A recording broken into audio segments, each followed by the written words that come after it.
Salam sejahtera Malaysia, denyut nadi suara rakyat bergema di channel ini. Jangan lupa tekan butang subscribe, like dan share. Malaysia kita punya, cintai Malaysiaku, kita jaga kita.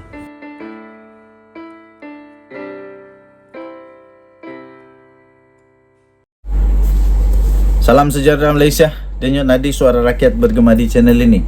Dulu saya ingat, Tok Guru Hadi Awang bukan main lagi kata kerajaan Anwar Ibrahim bakal tak lama lagi akan tumbang pada bila-bila masa, akan tumbang dengan sendirinya.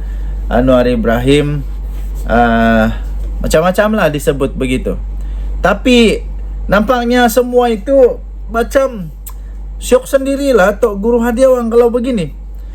Nampaknya kalau macam begitu, kalau macam inilah keadaannya yang sekarang ini, yang saya ingin kongsikan ini, seolah-olah Tok Guru Hadi Awang pada waktu itu hanya syok sendiri. Tiba-tiba sekarang semua tak mengaku pula. Macam mana Anwar Ibrahim mau tumbang pula sekarang ini kalau tiba-tiba Ahmad Faisal Azumu sendiri menafikan perkara bahawa kerajaan Anwar tumbang atau bakal tumbang, sehingga Ahmad Faisal Azumu berkata dakwaan komplot Perikatan Nasional menggulingkan kerajaan Anwar tak berasas. Apa yang dorang takut pula sekarang?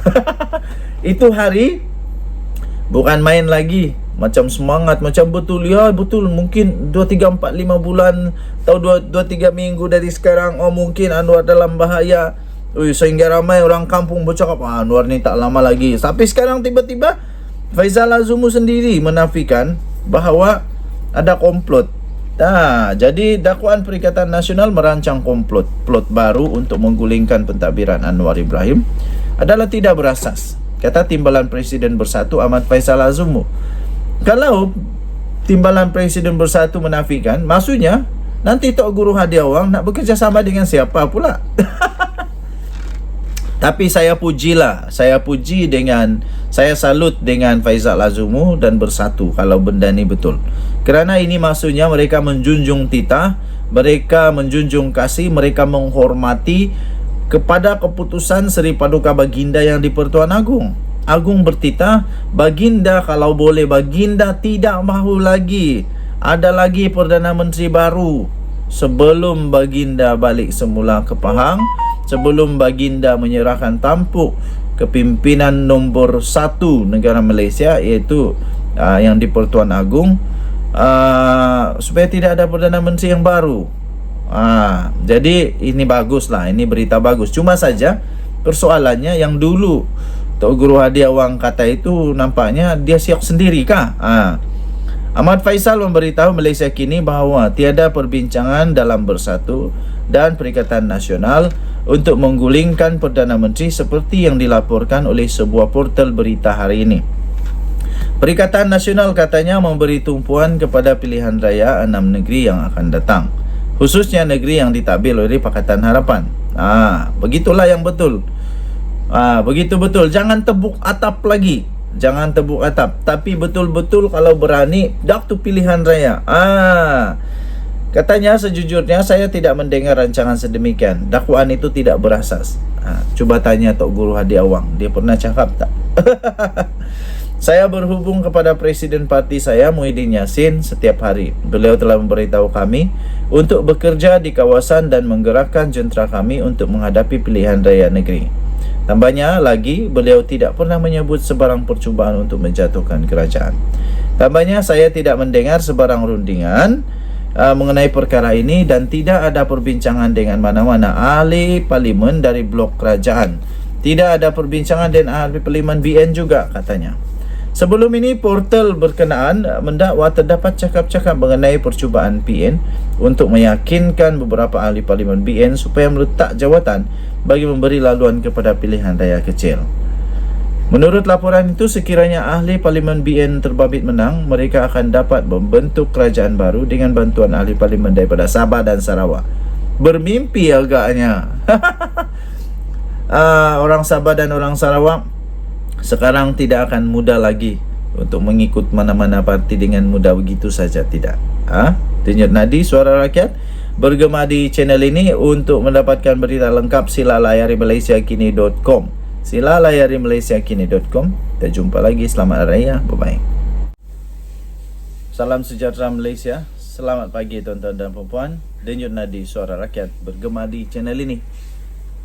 Syed Saddiq akhirnya mengeluarkan satu kebimbangan yang sudah pun saya suarakan di dalam video saya sebelum ini, yaitu tentang Datuk Verdon yang juga menyuarakan kebimbangan yang sama, yaitu tentang subsidi tol yang mana rakyat Sabah Sarawak terkedu. Kami hanya dapat tengok saja, tapi apapun kami ucap terima kasih jugalah. Tahniah diucapkan kepada kerajaan ini kerana at least ada juga membantu rakyat Malaysia. Walaupun orang-orang Sabah tak dapat bantuan untuk balik tiket dan sebagainya, tapi saya fikir sekiranya mereka berada di Semenanjung, mereka pun akan menikmati benda yang sama, yaitu apabila mereka berkunjung ke rumah keluarga dan ada juga saudara mara di Semenanjung, mereka pun akan menikmati tol yang percuma juga. Jadi Syed Saddiq akhirnya berkata beliau akhirnya faham apa yang dikatakan oleh Najib Razak berkenaan dengan subsidi tol. Kebimbangan Syed Saddiq Syed Abdul Rahman terhadap keputusan daripada kerajaan yang memberi subsidi berpuluh juta bagi tol percuma pada Aidilfitri, seolah-olah mengerti apa yang dikatakan oleh bekas Perdana Menteri Datuk Seri Najib Tun Razak sebelum ini. Ahli Parlimen Muar itu dilaporkan berkata jumlah yang dibelanjakan itu telah menyebabkan rakyat Sarawak dan rakyat Sabah hanya terkejut. Ini kerana faedah itu hanya boleh dinikmati oleh penduduk di Semenanjung Malaysia sahaja, katanya. Tapi orang Sabah di Semenanjung Malaysia, orang Sarawak di Semenanjung Malaysia yang tidak balik pun saya fikir dapat juga menikmati perkara yang sama. Kalau mereka pergi berjalan-jalan, pergi melawat saudara mara, kawan-kawan, tak payah bayar tol, saya fikir dapat juga menikmati. Tapi yang mau balik Sabah itu ya of course mereka pun patut dapat sesuatu lah. Menurut aktivis sosial iaitu Lim Sian Si, Najib juga menyuarakan kebimbangan yang sama pada tahun 2020 apabila Kerajaan Pakatan Harapan melanjutkan tempoh konsesi dari 2038 kepada 2058 walaupun memberikan diskaun sebanyak 18%. Najib mendakwa skim baru itu akhirnya akan menyebabkan keseluruhan penyumbang kumpulan wang simpanan pekerja memberi subsidi tol tahunan kepada kerajaan dan pengguna jalan raya. Najib berkata Kerajaan Barisan Nasional sebelum ini telah menghalang kenaikan tol dengan membayar pampasan tahunan kepada KWSP dan Khazanah Nasional Berhad. Tindakan itu dibuat supaya pencarum KWSP tidak terkesan dengan langkah tersebut. Syed Saddiq ini akhirnya faham mengapa Najib mempersoalkan tentang mengambil wang KWSP untuk mengurangkan kadar tol sebanyak 18% pada zaman PH, katanya dalam kenyataan itu. Pada masa itu Syed Saddiq tidak pernah mengatakan apa-apa tentang 18% ini tidak memberi manfaat pada rakyat di Sabah dan Sarawak juga, kata Sian Lee lagi. Syed Saddiq sebelum ini dilaporkan berkata pelajar di Sabah dan Sarawak khususnya daripada keluarga berpendapatan rendah juga perlu sebenarnya diberikan subsidi supaya mereka pun boleh pulang ke tanah air sepanjang tempoh cuti. Isu ini timbul apabila Perdana Menteri mengumumkan subsidi tol selama 4 hari diberikan kepada semua pengguna jalan raya. Tetapi hakikatnya hampir semua, jika tidak semua, daripada mereka berfaedah berada di Semenanjung Malaysia. Dan jumlah kos subsidi adalah kira-kira 93 juta ringgit, kata Syed Saddiq seperti yang dilaporkan oleh Borneo Post.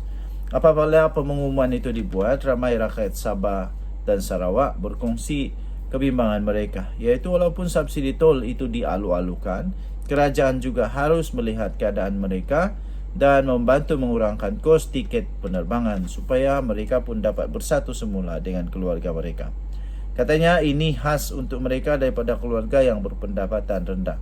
Ini adalah pelajar yang hanya boleh terbang pulang untuk melihat keluarga mereka sekali atau 2 kali setahun. atau mereka yang berasal dari keluarga B40 dan kelas pertengahan yang hanya boleh terbang sekali, balik sekali atau 2 kali setahun sahaja.